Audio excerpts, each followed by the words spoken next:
क्या आप एक गार्ड डॉग लेने की सोच रहे हैं? क्या आप कंफ्यूज है कि आपको रॉटवाइलर लेना चाहिए या फिर अमेरिकन पिटबुल टेरियर यानी एपीबीटी लेना चाहिए? अगर आप कंफ्यूज है, अगर आप दोनों में कंपैरिजन जानना चाहते हैं तो ये वीडियो आपके लिए है। डॉग वर्सेस डॉग के एक और एपिसोड में आप सभी को अभिषेक सरकार का नमस्कार। तो दोस्तों, आज के वीडियो में हम आपको बताएंगे कि रॉटवाइलर और एपीबीटी यानी अमेरिकन पिटबुल टेरियर में क्या अंतर है। दोनों का कंपैरिजन हम लोग सिर्फ और सिर्फ आपके लिए, आपके बोलने पे, आपके डिमांड पे लेके आए हैं। रॉटवाइलर और अमेरिकन पिटबुल टेरियर दोनों ही काफ़ी स्ट्रॉन्ग पर्सनालिटीज़ है और दोनों ही काफ़ी मस्कुलर बिल्ड वाले डॉग है। अगर हम अमेरिकन पिटबुल टेरियर की बात करें तो एपीबीटी यूनाइटेड केनल क्लब और दोस्तों द अमेरिकन ब्रीडर्स एसोसिएशन से रिकॉग्नाइज है, पर अमेरिकन केनल क्लब ने अभी तक उसको रिकॉग्नाइज नहीं किया है।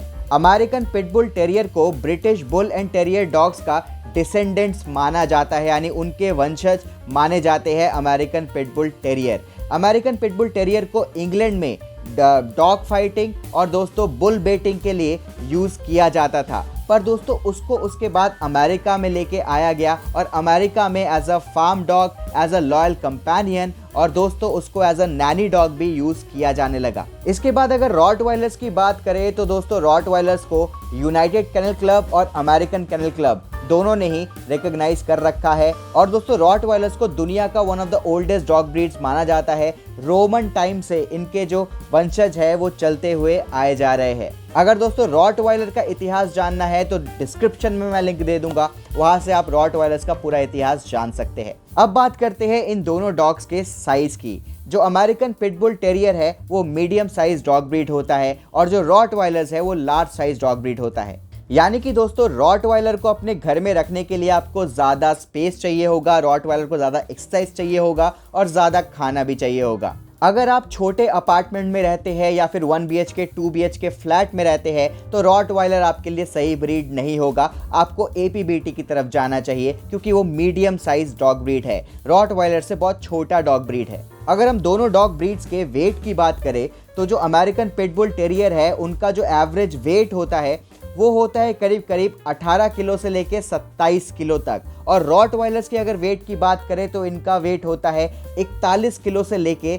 60 किलो तक। तो ये बहुत ही हैवी बड़े डॉग ब्रीड्स होते हैं रॉटवाइलर्स। वही दोस्तों अगर हाइट की बात करें तो अमेरिकन पिटबुल टेरियर की हाइट 18 से 21 इंच तक होती है और रॉटवाइलर्स की हाइट 24 से 27 इंच तक होती है, यानी लंबाई में भी रॉटवाइलर बहुत बड़े होते हैं अमेरिकन पिटबुल टेरियर से। रॉटवाइलर्स के बड़े होने का ये तो मतलब है कि रॉटवाइलर में स्ट्रेंथ और पावर ज़्यादा होगी, पर दोस्तों रॉटवाइलर्स अपने आप को इंजरी होने के चांसेस भी रॉटवाइलर्स के ही ज़्यादा होंगे, पर ओबेसिटी होने के चांसेस रॉटवाइलर में ही ज़्यादा होंगे। अमेरिकन पिटबुल टेरियर छोटे होने के साथ साथ ज़्यादा फिट भी होंगे। अगर हम दोनों ही डॉग्स के कोट की बात करें तो रॉटवाइलर डबल कोट्स में आता है, यानी कि रॉटवाइलर का जो कोट है वो शॉर्ट और हार्ड होता है। वही American pitbull terrier single quote वाला डॉग है, यानी कि उसका जो कोट होता है वो शॉर्ट और स्मूथ होता है, सॉफ्ट होता है। डबल कोट होने की वजह से रॉटवाइलर जो है वो ठंड या वेट मौसम में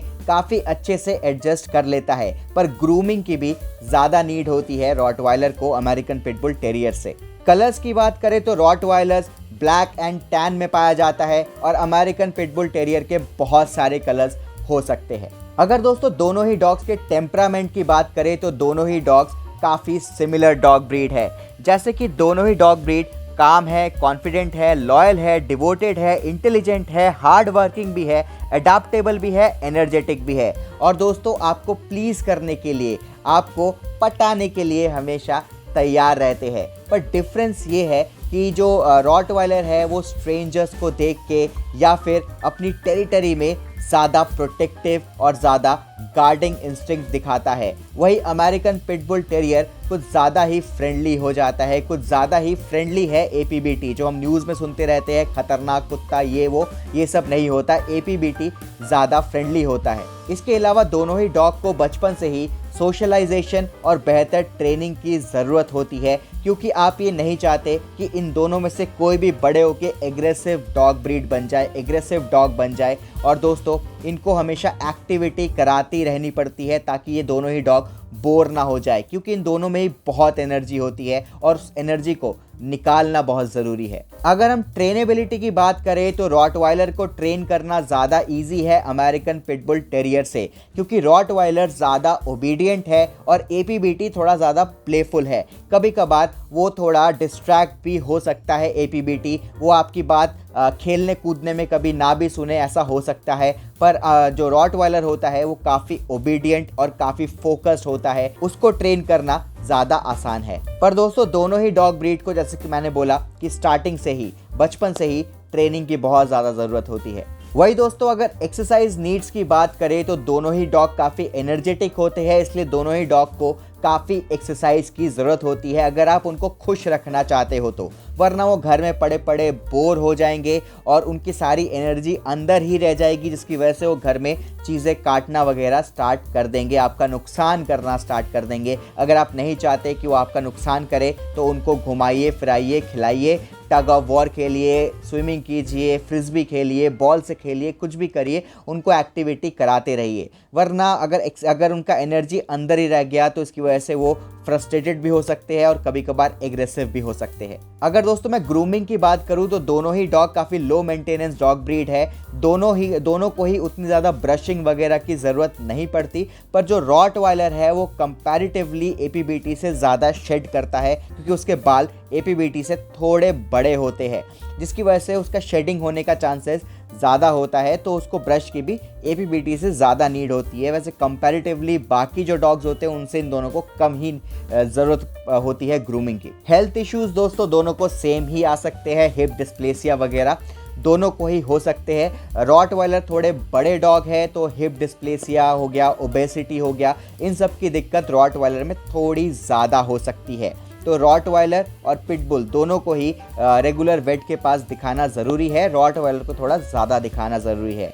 अगर दोस्तों दोनों की बाइट फोर्स की बात करें कि कौन ज़्यादा तेज़ काट सकता है किसी को, तो बाइट फोर्स में रॉटवाइलर आगे है। जो अमेरिकन पिटबुल टेरियर का बाइट फोर्स है वो 235 psi है और रॉटवाइलर का 324 psi। अब दोस्तों आखिरी और सबसे इम्पॉर्टेंट सवाल, आपको कौन सा डॉग ब्रीड लेना चाहिए? अगर आप छोटे अपार्टमेंट में रहते हैं, ज़्यादा जगह नहीं है आपके घर में, तो एपीबीटी आपको लेना चाहिए, अमेरिकन पिटबुल टेरियर लेना चाहिए। बट उसको स्टार्टिंग में ट्रेनिंग और एक्सरसाइज ये दोनों करा पाएंगे तभी लीजिए, वरना आपके लिए ये डॉग ब्रीड नहीं है, क्योंकि आप नहीं चाहेंगे ये एग्रेसिव हो जाए और दूसरों का और आपका नुकसान कर दे। अगर आपके पास काफ़ी स्पेस है, काफ़ी बड़ा घर है आपका, तो आप रॉटवाइलर ले सकते हैं। काफ़ी शानदार गार्ड डॉग होता है रॉटवाइलर, काफ़ी बेहतरीन गार्ड डॉग होता है। पर अगर आपको थोड़ा और फ्रेंडली डॉग चाहिए तो आप एपीबीटी की तरफ जा सकते हैं। एपीबीटी रॉटवाइलर से ज़्यादा फ्रेंडली और दिखने में थोड़ा ज़्यादा क्यूट लगता है। दोनों का ही जो फेस होता है वो काफ़ी ब्रॉड होता है, एपीबीटी का फेस शायद थोड़ा और ज़्यादा ब्रॉड होता है। दोनों के ही आलमंड टाइप के आइज़ होते हैं, बहुत ही सुंदर लगते हैं दोनों ही डॉग ब्रीड बहुत अच्छे हैं, काफ़ी बढ़िया गार्ड डॉग बन सकते हैं। और दोस्तों अगर आप फर्स्ट टाइम ओनर है तो दोनों ही डॉग की ट्रेनिंग एक्सरसाइज बार बार कह रहा हूँ, इनका ख्याल ज़रूर रखिए। तो उम्मीद करता हूँ ये वीडियो आपको पसंद आया होगा और ऐसे वीडियोस देखने के लिए सब्सक्राइब कर लीजिए हमारे चैनल को। जय हिंद।